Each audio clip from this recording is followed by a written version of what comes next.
Travaillez non pour la nourriture qui périt, mais pour celle qui subsiste pour la vie éternelle, et que le Fils de l'homme vous donnera, car c'est lui que le Père, que Dieu lui-même a marqué de son sceau.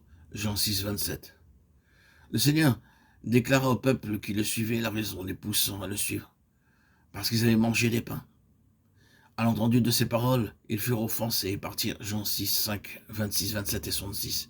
Ils pensaient que c'était merveilleux d'être nourris miraculeusement sans travailler et sans même le souci de cuisiner. Ainsi le Seigneur leur dit au verset 26 et 27, « Vous recherchez les pains pour vous satisfaire. Peu importe l'espèce de pain que vous mangez, cela ne vous donnera aucune vraie satisfaction. Je suis le pain de vie. Vous devez me manger. Je vous enseignerai comment me manger. Alors vous vivrez éternellement. » À ces paroles, ils se mirent en colère, furent offensés et ne marchèrent plus avec lui. Ils étaient tout proches, mais ils faillirent.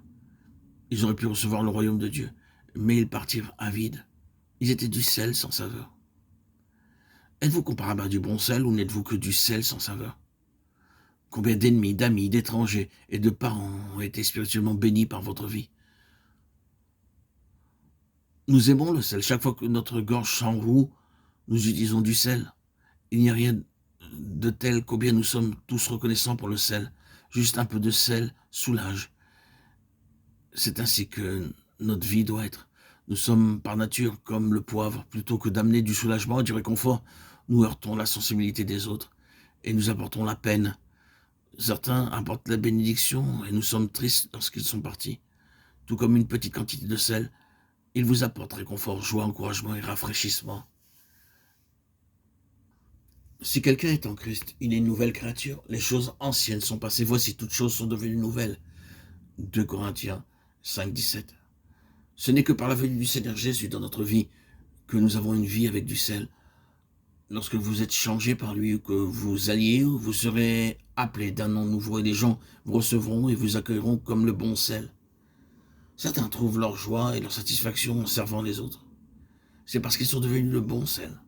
Que vous soyez jeune ou vieux, si vous avez en vous la vie du Seigneur Jésus-Christ, vous rechercherez une occasion pour aider les autres. Vous apporterez réconfort, joie et soulagement aux autres, et alors vous constaterez que votre vie même aussi se remplit de joie. Nous ne pouvons avoir aucune communion avec le péché. Par nature, tous les hommes sont pécheurs. Ainsi, ils ne peuvent être nos véritables frères et sœurs.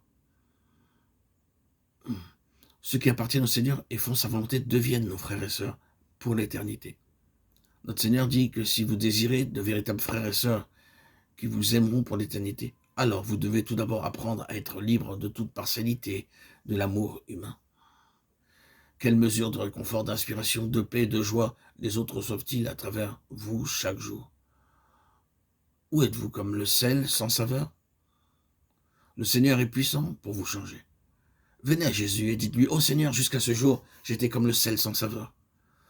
Voudrais-tu changer ma vie aujourd'hui afin que j'apporte consolation et fécondité à mes semblables, au collège, au travail, au bureau ou partout où je me trouve?